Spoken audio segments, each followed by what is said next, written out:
and a stick. But your stick can be like a Swiffer, anything like that, something that you have at home. You don't have to go out and get anything. And that's it. So we're gonna just start with a little bit of breathing today. So you can sit however's comfortable. Lucy's on a couple blocks.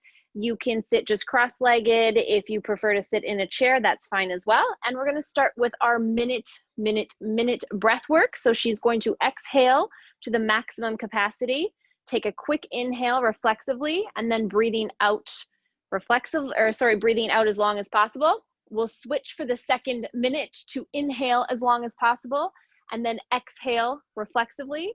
And then the third minute is full inhale, full exhale, just to start with the diaphragm, getting it moving at the beginning of class today.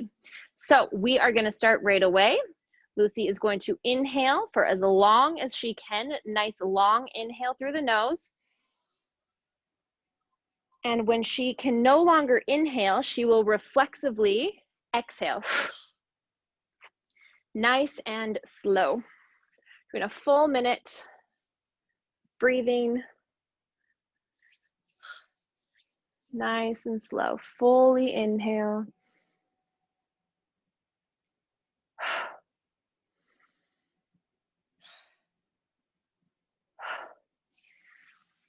We're over halfway there for this first variation.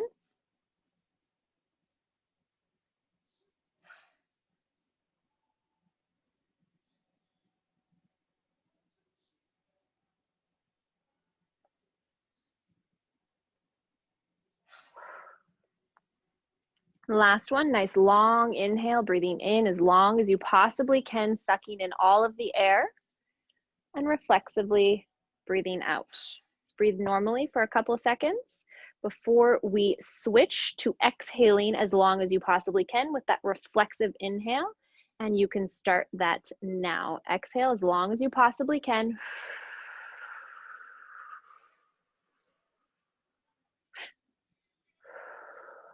And then you suck in the air as a reflex.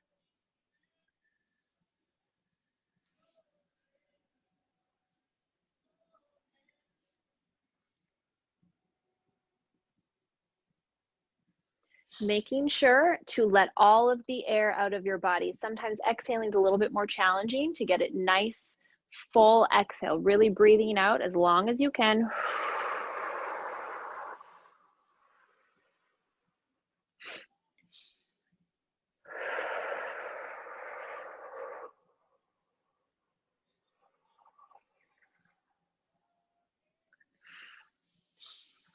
And last full exhale as long as you can.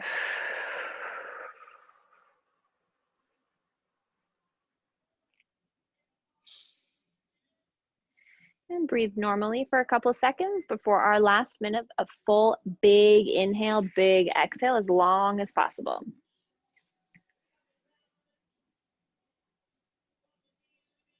And let's go for full inhale, full exhale, as long as you can possibly make the breath.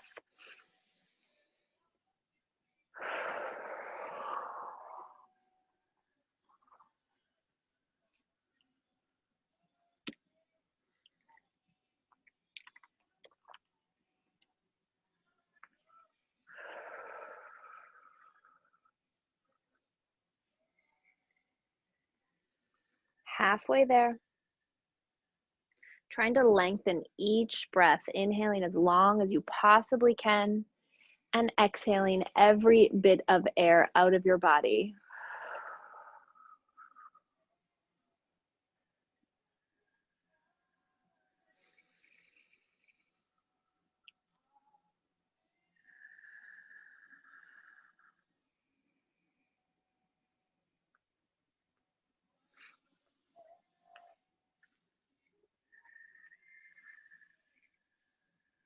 And let's breathe normally. Take our time. We're going to go into our cars. So today with our cars, I'm going to ask Lucy to start on her hands and knees in a quadruped position for our neck cars. We're going to grab a yoga block because everybody should have one handy, and you're going to put it between your knees just to help limit the accessory movement. Hands are under shoulders, knees are under hips, and we're going to do our neck cars here. So you're going to bring your chin down to your chest. You're going to rotate it along your collarbone. And then you're gonna reach back. Try not to move in the back. Just keeping the rest of your body nice and still. Rotate over to the shoulder, bring the chin down, and let's go the same direction for 2 more repetitions. Nice and slow. It's still the same neck car that we usually do, but just changing the position is going to change how it feels, but we should have the mobility, the ability to move our neck through its full maximum range of motion, regardless of the position of our body. This is the last one. When she gets to the center, we're going to switch direction. Bring the chin the other way so it draws along the collarbone, over to the side, ear comes back, we lean the head back, over to the side, chin comes down, draws through the center, rotate over to the other side. Nice and slow, trying to maintain cadence, trying to keep that same speed the whole time. The only thing moving is the neck, the head. Got 1 more repetition this direction.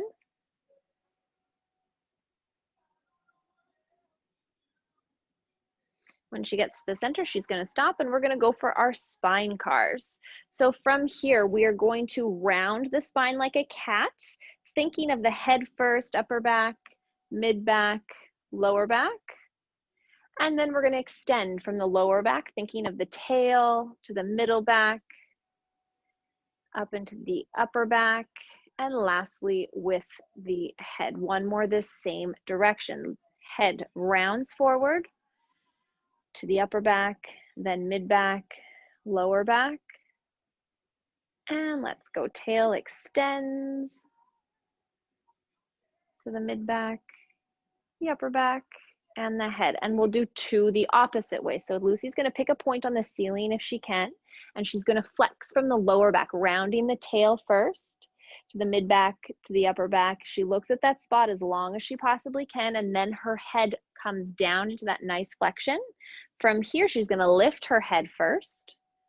She's going to try to find that spot on the ceiling as she extends the upper back, mid back, and lower back. Last one, pick that spot on the ceiling, stare at it, and rounding lower back, mid back, nice and slow, 1 individual vertebra at a time, head at the end, and then the head extends. Try to find that spot on the ceiling. Try not to have too much shoulder blade movement. That's one of the issues with the spine cars in quadruped. It's not a shoulder blade movement, it's the spines. Speaking of shoulder blades, let's go to those next. So you're going to stay in the same position, and we are going to try to keep from having accessory movement in the neck or head. We're going to elevate the shoulder blades up, retract them back together, and depress them down. Protract, elevate, up, retract together, depress down. Good. Protract, elevate up, retract together, depress down, protract. Let's reverse it. Retract, elevate, protract, depress, retract, elevate. Good. Nice smooth motion. Let's do 1 last one. So it's those 4 points. You want up, together, down, forward, without being choppy. Ideally, it's a smooth motion. Let's come to standing. We're going to go into our shoulder cars. So let's go with feet stagger stance. I like staggered stance. So big step forward with 1 foot. You're going to work on the side of the back leg. So the front leg, let's hug the ribs across with your right hand. Good. So from here, as Lucy adducts her arm across the body, she's going to turn pinky finger up to the sky, reaching up as high as she can. Nice straight arm, slow cadence, and rotating. Think of a towel. We're wringing out the towel as she rotates. Reaching behind, holding those ribs so there's no accessory movement from the rib cage. Pausing at the side, and tick-tock it, switch direction, rotate. Very nice. Try not to pause as they're rotating. We're trying to continually move through the whole range of motion. Palm is up. Good, nice external rotation. 2 more, across the body. Getting as much rotation as she can here, and she's gonna rotate as she continues to move. Rotate, rotate, rotate. Feel it right in that joint. Pausing at the side, switching direction. Rotate, good. Up, up, up, and cross the body. Down at your side, Last repetition, cross. Nice. Rotate. No accessory movement. She's got stable legs. She's creating that tension through her whole body. Hugging the ribs is going to limit that movement because we have a tendency to cheat through the midsection. Up, up, up. Cross. Palm faces up. Get that pinky finger up. Rotate, rotate. Nice external rotation. Good. Let's switch legs. And hugging the rib cage. Good. I know. Switching sides. Cross the body. Get that pinky finger up. Nice external rotation. Reach up, up, up. We rotate as you reach back. So think of wringing out a towel, right? As she's rotating, she's wringing that towel out.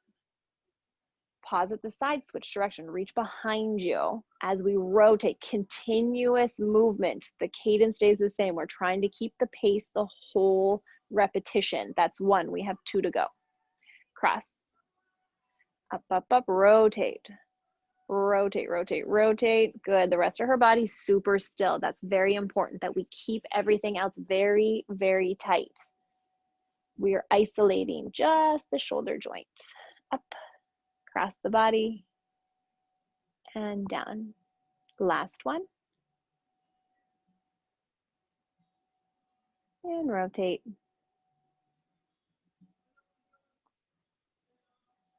Pause at the side, switch direction, rotating, rotating, good. Very nice. Let's go into elbows. So I'm going to ask Lucy to keep her elbows tucked in on her rib cage. She's got her elbow pit, the bend in the elbow facing forward. We're going to, supinate, bend the elbow up, pronate, pressing, and coming down. And as she's doing this, she's going to turn, come back up. She's forcing those elbows into her ribs. And by doing so, she is limiting the accessory movement from elsewhere in her arms. Rotate, up. Pronate, pushing down, and we're going to switch directions. So she's going to keep that pronation, palms facing back, bend at the elbow, turn, supinate, palms are up, pronate down, bend, good. Keep sucking those elbows into the rib cage.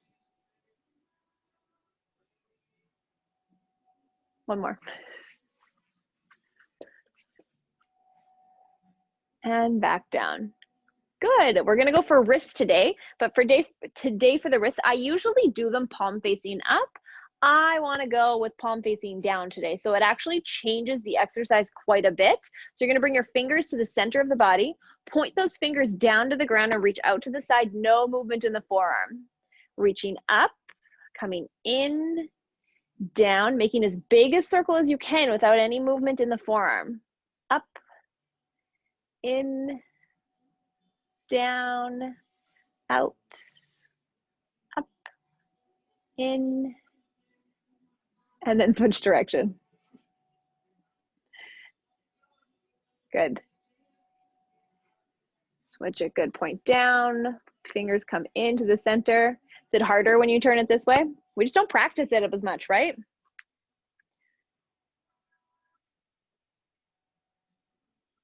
Up, out, in, last one. Up, out, good. And down, switch sides. So technically, if you have a wrist injury or wrist issues or you do stuff on your wrist, we should probably be practicing it, pronation and supination and neutral. Neutral's funky too. Yeah, yeah, yeah. So let's go fingers towards the center of the body. Point those fingers down to the ground. We reach out to the side and reach up, in, down, out, up, in, down, good, out, and up, switch direction. Let's reach away from the center, down, in. Yeah, it's that in that gets a little funky. No movement in the forearm. Down, in, up, last one, out. It's an extra one. Down, in, and up. Good. Hip